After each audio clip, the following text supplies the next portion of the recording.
आजचा चौथा दिवस 40s मध्ये ऍडमिट न 2 टाइम जेवायला येतंय ना 3-4 टाइम नाश्ता येतोय. डाएटचा सगळं खाणं येतंय बघा. ईदचा रूल एक माणसाच्या वरती सोडत नाही. आम्ही साधना कसं आलो समजल पूर्ण. काल ऍडमिट केलंय आम्ही सकाळची आलो. मामानी चेकिंग केली देवाची इथं पाया पडला दर्शन चालत चालत थांबवलं तरी चौथी मल्यावर जाऊन इथचं रूल फॉलो करायला लागतं ना. डॉक्टर आलता तर चेकिंग चालू होती काहीतरी. दुपारचा जेवण आलता आता 5वीचं गोलं होतं. चपात्या होत्या 2 वरण इकडे सोयाबीनची भाजी न दही होती वाटतं. इंजेक्शनचा टाइम झाला तर इंजेक्शन मारून घेतला ना दापोलचा बाबा आलता सगळी आलती म्हणजे काकूस आलता भाऊ आलता सगळी आलती. घरा येऊन गेलो जिमला भावाचं लेग्स होतं ना माझी चेस्ट न ट्रायसेप होता. फ्लॅट पासून सुरुवात केली तर 4 मारतं पहिल्यापासून 4 सेट घेतलं. पहिला वॉर्म अप करून घेतला ना त्याच्यानंतर आतमध्ये इन्क्लाइनला रॉड मारून लासला केबल वालो ट्रायसेपला सुरुवात केली की चेस्ट झाली ना. आता बॉडीची कंडिशन बघा कशी आहे कमेंट मध्ये सांगा तर म्हणजे बॉडीन फरक झालाय का नाही मला तर वाटतंय लय फरक झालेला. तुम्हाला सांगा काय वाटतंय. रातचे परत हॉस्पिटलला पोहोचलो. मम्मीच होती मी मोठापा होता पप्पूस होता ना सिद्धे आम्ही 5-6 जणांना सांगितलं. मी तर आवल आलतो 11 वाजलेला तर समोरची एंट्री बंद केली तर बाजूच्या हॉस्पिटल मधून घुसलो.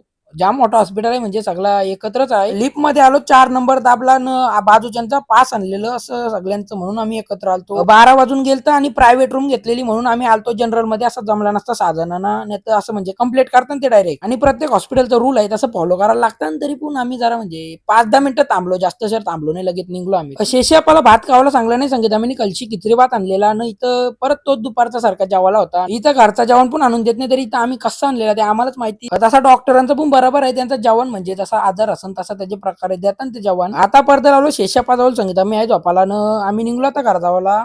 चला मी पण झोपते तुम्ही पण झोपा सगळी झोपा गुड नाईट फॉलो करा.